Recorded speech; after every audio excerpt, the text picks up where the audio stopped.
The wind was a thief, stealing warmth from the earth and howling its pilfered gains across the plains.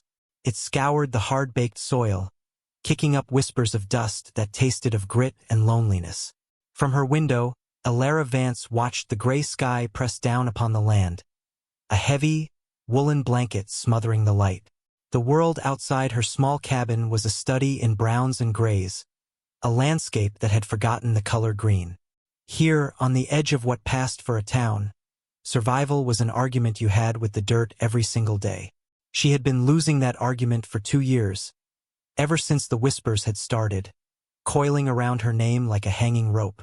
Healer, witch, the woman whose hands were stained with loss. The judgment of the town was as relentless and eroding as the wind itself.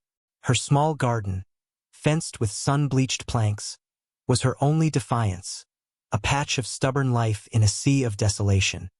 She was turning a dried comfrey leaf in her palm, its velvety texture a small comfort, when the horse appeared. It was not riderless, but the man atop it sat so heavily, he seemed part of the saddle, a man-shaped stone carved from grief. She recognized him instantly, Elias Thorne, the town widower, a man whose sorrow was so vast it had become his most defining feature, a shroud he wore more visibly than his coat. He had lost his wife, Martha, and their firstborn on the same day a year past, and the town had shrouded him in a pity so thick it was a form of isolation. He kept to himself, a silent specter moving through the periphery of their lives. He had never spoken a word to Alara, and she had never sought to speak to him. They were 2 different kinds of outcasts, orbiting the same cold star of community disdain. He did not ride to her door. He stopped at the edge of her property, near the struggling well, dismounting with a weariness that went deeper than bone. For a moment, she thought he meant only to water his horse, a silent request from one solitary soul to another. But then she saw the bundle in his arms. It was a filthy piece of canvas, wrapped clumsily, and he held it with a strange, rigid tenderness, as if it were both a treasure and a horror. He stood there for a long time, his back to her cabin, his shoulders slumped. The wind tore at his hair and his coat, but he seemed not to feel it. Alara's heart began to beat a hard, painful rhythm against her ribs. Fear, cold and familiar, crept up her spine. Men like him did not come to women like her unless the trouble was too dark for the light of day. Finally, he turned. His face, when he lifted it toward her cabin, was a mask of such profound exhaustion and raw desperation that it stole the air from her lungs. It was not the passive grief she was used to seeing on him. This was something active, something sharp and terrible. He took a hesitant step, then another, his boots crunching on the gravelly earth. He walked as if each movement was a negotiation with a world that had become fundamentally hostile. When he reached her door, he did not knock. He simply stood on the stoop, the grim bundle held out before him as a kind of offering or an accusation. Alara's hand hovered over the bolt. Every instinct screamed at her to leave it shut, to keep the world's new and inventive cruelties outside. But the look in Elias Thorne's eyes was not cruel. It was an appeal from the deepest, most broken part of a man, and she knew, with a certainty that chilled her to her soul, that she would open the door. She slid the bolt, and the wind rushed in, carrying with it the scent of dust and a tragedy she could not yet name. He stepped inside, and without a word, peeled back a corner of the canvas. 2 faces, impossibly small, streaked with dirt and the shadow of the grave, stared blankly at the low ceiling. They were not breathing. The silence in the cabin was absolute, broken only by the shriek of the wind outside and the frantic, silent scream inside Alara's own head. The 2 infants lay on the rough-hewn table, swaddled now in a clean linen sheet she had torn from her own sparse supply. They were a matched pair of horrors, their skin a pale, dusky blue, their tiny chests still. Elias Thorne stood by the hearth, a monolith of useless strength, his hands hanging limp at his sides. He had said nothing more after his initial, ragged statement, delivered in a voice scraped raw with disbelief. At the dry creek, a man, he was burying them, the words hung in the air, as foul and persistent as the smell of stagnant water. Alara had not asked who. She had not asked why. The only question that mattered was the one the universe was asking of her now. A silent, damning challenge. Her past rose up to choke her. The face of Sarah Miller, slick with sweat and terror. The baby that had refused to turn, the frantic, useless work of her hands. The wail of a husband that had turned into a curse upon Alara's name. They had called her a meddler, her herbs poison, her touch a blight. She had retreated into the shell of a life, vowing never again to hold a life or a death in her hands. Yet here were two.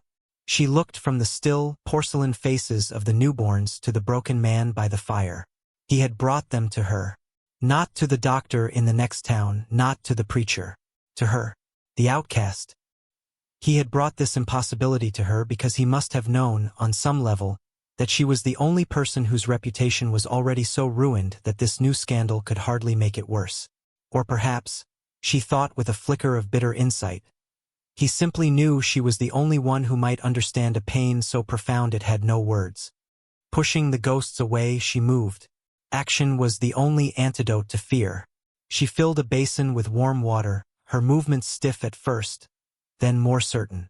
She dripped a tincture of cayenne and brandy onto her fingertip, a concoction her grandmother had sworn by, and gently rubbed it onto the gums of the first infant, then the second. It was a desperate prayer offered to the body. Elias watched, his gaze a physical weight. He did not interfere, did not question. He simply bore witness. Alara worked methodically, clearing their mouths of dirt and fluid, rubbing their tiny, cold limbs with a fierce, rhythmic pressure, forcing warmth and life back into them. She wrapped them in warmed flannel and placed them on the hearth, close but not too close to the flames that now crackled with a defiant energy. The fire was their accomplice, a roaring beast holding the cold at bay. For an hour that stretched into an eternity, the only sounds were the fire, the wind, and the harsh whisper of Alara's own breath. Elias remained at his post, a statue of vigil. Then a flicker. The smallest infant, a girl so fragile Alara could have held her in one palm, gave a tiny, shuddering gasp. It was a sound no bigger than a moth's wing beat, but it shattered the silence. A moment later, her sister followed, a thin, reedy wail that was the most beautiful sound Alara had ever heard. Life, stubborn and tenacious, had answered. Elias sank into the cabin's only chair, his head in his hands, and for the first time, a sound escaped him. A ragged sob of relief that was torn from the very center of his being. Alara, kneeling on the hearth, merely closed her eyes, her trembling hands resting on the two small, breathing bundles. The vigil had just begun. The days that followed blurred into a cycle of firelight and shadow, of muted cries and the scent of warm milk and chamomile. The cabin, once a fortress of solitude, became a crowded sanctuary, its small space filled with the immense presence of two new lives and the silent, orbiting gravity of two broken adults. A partnership was forged between Alara and Elias, not with words, but with the shared language of necessity. He chopped wood, his axe strokes falling with a steady, metronomic rhythm that became the heartbeat of their new reality. He hauled water, his shoulders straining against the yoke, his expression grimly focused. He would sit for hours by the cradle he had fashioned from a packing crate, his large, calloused finger held out for a tiny hand to grasp, a gesture of such profound gentleness it made Alara's throat ache. He was a man hollowed out by loss, and yet, he was pouring what remained of himself into these two foundlings. Alara's world shrank to the needs of the infants. She was a healer again, not by choice, but by conscription. Her hands, which she had thought cursed, rediscovered their old knowledge. She made teas to soothe their colic, salves for their tender skin. She learned the unique timbre of each girl's cry, one a demanding squall, the other a fretful whimper. At night, they slept in the crate by the fire, and Alara and Elias took turns watching over them, two sentinels guarding a precious, flickering flame. In these long, quiet hours, pieces of the story emerged. Elias spoke in fragments, his voice low and rough, as if dredging the words from a deep well. The man at the creek was Silas Kane, a sharecropper from the barren North Quarter, a man known for his sour disposition and his string of bad luck. He has a wife, other children, too many mouths, Elias murmured one night, staring into the fire. He said they were a bad omen. Born on the night of the failed moon, the superstition was as old and as cruel as the land itself. Elias never explained why he had intervened. He did not have to. Alara saw it in the way he looked at the girls when he thought she wasn't watching. She saw the ghost of his own lost child in his eyes, the memory of his own wife's stolen breath. He had not saved these girls for the sake of charity or righteousness.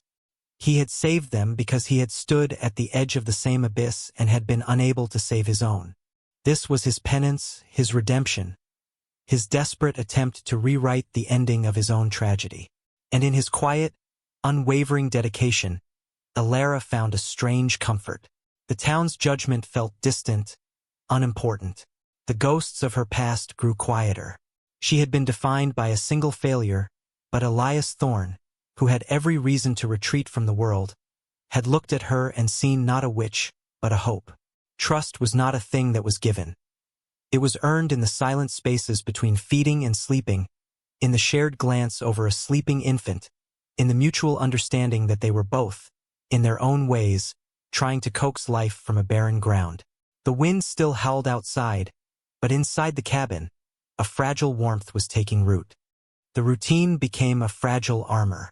Morning light would spill across the floorboards, finding Elias already awake, the fire stoked, a pot of water heating. He would move with a quiet economy, his large frame no longer seeming clumsy in the small space, but practiced. He had learned to change a swaddling cloth, to test the milk's warmth against his wrist.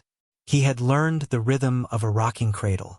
Alara would watch him, a strange feeling stirring in her chest, a feeling she had not allowed herself for years. It was not love, not romance, but a deep, resonant respect that felt far more solid. They were two solitary pillars, and fate had thrown a roof over them. The twins, whom Elias had quietly named Anna and Grace, were thriving. Their cries grew stronger. Their eyes began to focus. Their tiny hands learned to grip his finger with surprising strength. The cabin, once a place of silence and sorrow, was now filled with the small, demanding sounds of life. This new peace, however, was as delicate as a spider's web, and they both knew it. The shadow of Silas Kane stretched long and cold, even from a distance. It came at dusk, when the sky was bruised purple and the world was holding its breath between day and night. A hammering at the door, not a knock, but a fist of rage and desperation. Alara, holding Grace to her shoulder, froze. Elias, who had been mending a harness by the fire, rose slowly to his feet. He did not pick up the axe by the hearth. He did not reach for the old rifle mounted over the mantel. He simply stood, his body becoming a shield between the door and the cradle. "I know they're in there, Thorne." Kane's voice was a ragged snarl, twisted by drink and fury. "You stole them. You brought your curse to my curse. They have to go back to the earth." Elias walked to the door and slid the heavy bolt home. He did not speak. "The town's talking," Kane spat, his voice closer now, pressed against the wood. "The widower and the witch, playing house with demons born of a black moon. My wife won't look at me. My crop is failing. It's them. Give them to me." Alara's blood ran cold. She clutched Grace tighter, her knuckles white. She could feel the infant's steady heartbeat against her own frantic one. A small, warm anchor in a sea of terror. She looked at Anna, sleeping peacefully in her crate, oblivious.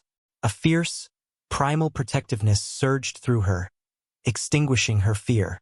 These were not demons. They were her girls. Elias pressed his forehead against the heavy plank door, his eyes closed.